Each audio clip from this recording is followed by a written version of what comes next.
Apprendre à manier le vent, telle est la subtilité du cerf-volant, un art que maîtrisent ces deux Berquois, Gaëtan et Valentin. Que ce soit à 2 ou 4 fils, ces cervolistes sont devenus des experts. Tous deux ont grandi avec le festival de Berck, une véritable histoire de famille. Depuis que j'ai 5-6 ans, mon père m'avait acheté un petit cerf-volant. Donc j'ai commencé un peu à avoir un goût à apprendre. La passion est venue comme ça, à voler avec mon père. Et puis ensuite, j'ai très vite enchaîné avec donc, des compétitions régionales, puis nationales, et jusqu'à aujourd'hui donc internationales. Pour cette 36e édition, 500 cervolistes du monde entier se retrouvent sur la plage de Berck. Une très grande fierté pour Gaëtan, président du club de cerf-volant. On dit souvent que dans le cerf-volant, on est de grands enfants et c'est totalement la réalité.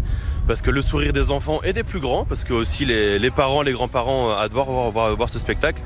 Et on transmet notre passion pour eux juste un petit instant, mais on donne un petit peu de plaisir, en plus qui est gratuit surtout.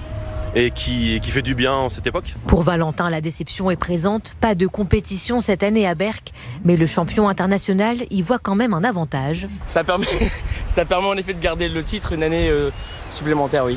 La 36e édition espère battre des records et atteindre le 1 million de visiteurs. On doit adapter le type de cerf-volant en fonction du vent. Donc là, on voit un petit peu quelques modèles qui sont sortis. Des spécialistes présents pour des démonstrations ou participer à une compétition internationale. Ils sont 500 cervolistes de chaque continent réunis pour s'affronter. On peut faire des figures, des tricks, on peut faire de la précision, on peut faire du freestyle, il y a différentes disciplines. C'est un grand podium qu'on nous offre pour montrer notre ballet, notre routine et nos créations. Cette affluence qui ne se dément pas est aussi l'occasion de mettre la lumière sur l'histoire de la ville avec le cerf-volant. Cela n'a rien d'un hasard.